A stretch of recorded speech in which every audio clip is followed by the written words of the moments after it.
Privileged होती है। मसलन प्राइम मिनिस्टर साहब किसी मीटिंग के अंदर या हमारे दफाई इदारे किसी मीटिंग के अंदर आपको कोई बात बताते हैं, वो प्रिविलेज्ड होती है। आपका कितना भी दिल करे आप उसे बाहर जाके शेयर नहीं कर सकते, मीडिया पे बात नहीं कर सकते। हर मुल्क में इसके कोड ऑफ कंडक्ट हैं। और जब आप अपोजिशन से कोई बात करते हैं तो बुनियादी तौर पे डिसीजन मेकिंग अपोजिशन ने नहीं करनी। अयाज सादिक कौन होते हैं ये फैसला करने वाले कि अभिनंदन वापस जाएगा या नहीं जाएगा? फैसला तो हुकूमत वक्त ने करना है। इसीलिए तो पाकिस्तान की सबसे बड़ी पार्टी, हमारा लीडर 5 नशिस्तों से जीत के वज़ीर आज़म बने हैं। क्या पाकिस्तान की तारीख में कोई इतनी नशिस्तों से जीत के वज़ीर आज़म पहले बना? सबसे ज़्यादा वोट हमने इसलिए लिए थे कि हमने आपसे फैसले करने से पहले पूछना था। फैसला हुकूमत ने करना है, लेकिन क्योंकि ये मामला मुल्की सलामती का है तो आप अपने अपोजिशन के लोगों को भी एतमाद में लेते हैं, आप अपने मीडिया के दोस्तों को भी एतमाद में लेते हैं, आप डिफरेंट वॉक्स ऑफ लाइफ के लोगों को एतमाद में लेते हैं। इसका मतलब ये नहीं होता कि फैसला साजी उन्होंने करनी है। फैसला साजी की जिम्मेदारी हुकूमत के ऊपर होती है। आपसे पूछने तो कोई नहीं गया था कि आप किसी को जाने दें या रहने दें। आपको तो एक बताया गया था कि हुकूमत क्यों ये फैसला ले रही है और इस फैसले के पीछे कौन सी विजडम और कौन सी हमारी जो हम, क्योंकि आपको पहले भी कहा कि हम रियासत मदीना के ऊपर यकीन रखते हैं। ये जिनीवा कन्वेंशन है, हम उसको मानते हैं, लेकिन उससे पहले हम रियासत मदीना के कवानीन को मानते हैं, जहां पे ये बड़ा वाज़ेह है कि जंगी कैदी जो है उनको किस तरीके से ट्रीट करना है।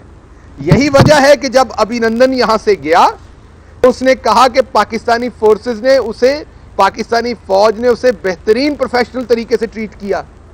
ये जिनीवा कन्वेंशन मैंने पहले कहा कि हम मानते हैं, लेकिन ये जो हमारे अंदर ये जो सरायत है हमारे अंदर हुई ये सारी इखलाकियात वो हम रियासत मदीना से लेते हैं।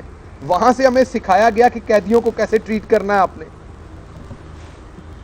अयाज सादिक साहब ने, अगर ये किसी सूरत भी दुरुस्त स्टेटमेंट होती तो चले फिर भी कड़वा घूंट करके इसको पी जाते। मैं तो ये कहता हूं कि अगर ये दुरुस्त होती तो चलें फिर भी आपको एक पाकिस्तान के अपोजिशन में और फिर स्पीकर रहने के बाद ऐसी स्टेटमेंट नहीं देनी चाहिए थी, अगर ये दुरुस्त भी होती तो। लेकिन क्योंकि ये स्टेटमेंट बिल्कुल दुरुस्त नहीं है और उसकी मैं वजह बताता हूं। उसकी वजह यह कि जब हिंदुस्तान ने अनप्रोवोक्ड तमाम इंटरनेशनल कवानीन को खातर में ना लाते हुए, उनकी खिलाफ वर्जी करते हुए हमारे ऊपर वो हमलावर हुए। हमलावर मीन एक, उन्होंने अपना जहाज के थ्रू एक पेलोड फेंका जंगल के अंदर, वापस गए। तो अगर टांगें कांपती होती अयाज सादिक साहब तो अगले दिन हम उनके 2 जंगी जहाज मार गिराते। अगर टांगें कांपती होती तो हम उनके डिफरेंट जो उनके हमारे टारगेट थे उनको लॉक करके उनको पैगाम भिजवाते। अगर टांगें कांपती होती तो इमरान खान उनको ये पैगाम देते कि अगर आपने कोई अनप्रोवोक्ड हरकत की तो पाकिस्तान रिएक्शन करने का, रिटेलिएट करने का सोचेगा नहीं, करेगा। अगर टांगें कांपती होती तो हम उनको बताते कि अगर आप 3 फायर करेंगे तो हम 7 या 9 करेंगे। और दूसरा मेरा आपसे सवाल है कि आपको बड़ा पता चल गया कि टांगें कांपती हैं, आप पाँव में बैठे हुए थे टांग पकड़ के। अब बैठे कहाँ थे जहां से आपको टांगें पकड़ने की आदत आपको पता चल गया? ये आदत आपकी क्यों नहीं जाती पाँव में बैठने की? आप किस जगह पे बैठे हुए थे जो आपको टांगें कांपने की फील हो गई? तो ये जरा कौम को बताइएगा कि क्या पाँव पकड़ के बैठे थे जो आपको टांगें कांपने का पता चल गया, या आपने वो इमरान खान साहब के लिए आप रुमाल पकड़ के खड़े थे, उनका पसीना साफ कर रहे थे आप बार बार, जो आपको उनके पसीना आने का पता चल गया? आपको शर्म आनी चाहिए। आप पे वो कहावत है, अब इसको कोई और तरफ ना समझ ले, ये पंजाबी की कहावत है तो मैं सुना रहा हूं कि नानी ने खसम कीता माड़ा कीता, करके छड़ देता होर भैड़ा कीता। तो अयाज सादिक साहब, पहले ही जो आपने घटिया बकवास की थी असेंबली में वो काफ़ी थी। उसके बाद you should shut your mouth. उसके बाद आप एक्सप्लेनेशन देने के बहाने और गंद डाल रहे हैं, तो ये आपका मुनासिब नहीं। लेकिन आपकी स्टेटमेंट से हुआ क्या? आपकी स्टेटमेंट से मैं आपको दिखाता हूं कि आपकी स्टेटमेंट से हमारे साथ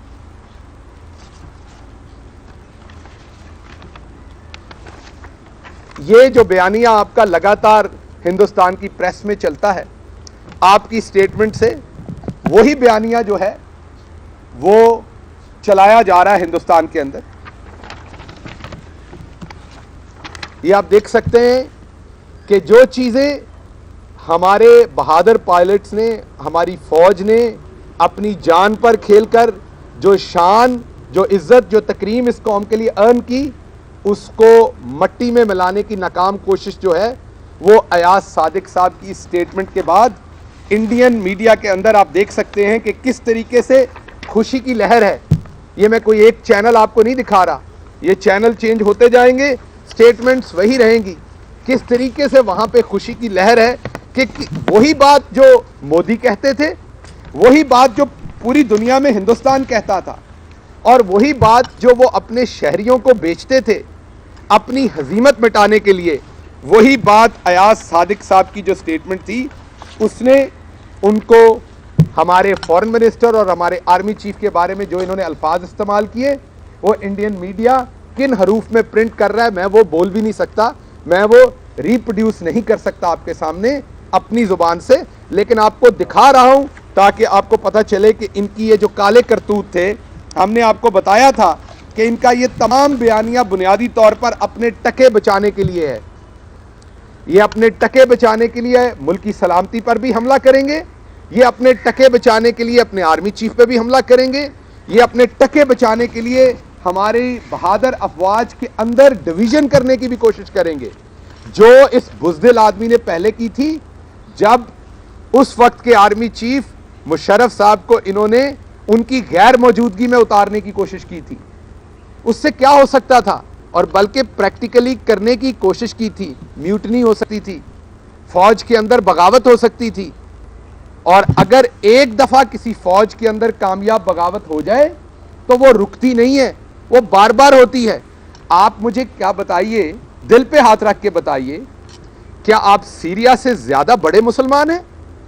वो भी हमारी तरह के मुसलमान भाई हैं, वो हमारे बराबर के, हम उनसे आला या कमतर नहीं है। आप बताइए क्या आप इराक से ज्यादा बड़े मुसलमान हैं?